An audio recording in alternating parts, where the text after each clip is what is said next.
جی، جیسے supreme court نے کہا ہے اور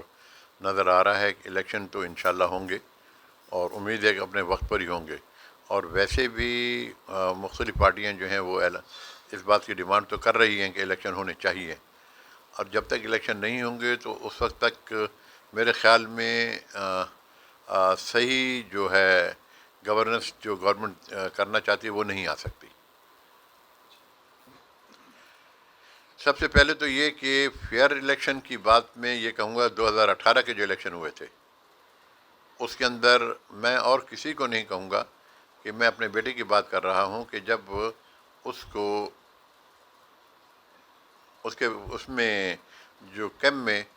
ہزاروں لوگ تھے، لیکن جب رزلٹ آیا تو اس کو رزلٹ زیرو شو کیا گیا۔ تو اللہ سے دعا ہے کہ اللہ اس الیکشن کو بھی فیئر کرے، اس طرح نہ کرے جس طرح 2018 میں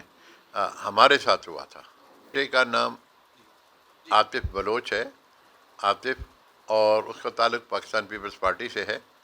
اور وہ ڈسٹرکٹ سینٹرل میں جو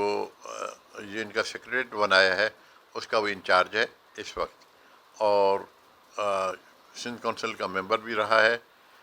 پاکستان پیپلز پارٹی میں۔ اور سب سے بڑی بات یہ کہ وہ ایک شہید کا بھائی ہے۔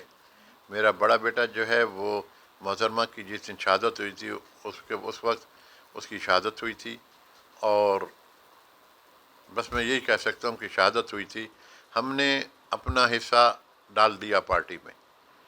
لیکن پارٹی کی طرف سے ہمیں جو حصہ ملا ہے اس پہ میں کوئی بات نہیں کرنا چاہتا، لیکن ہم پیپلز پارٹی میں ہیں۔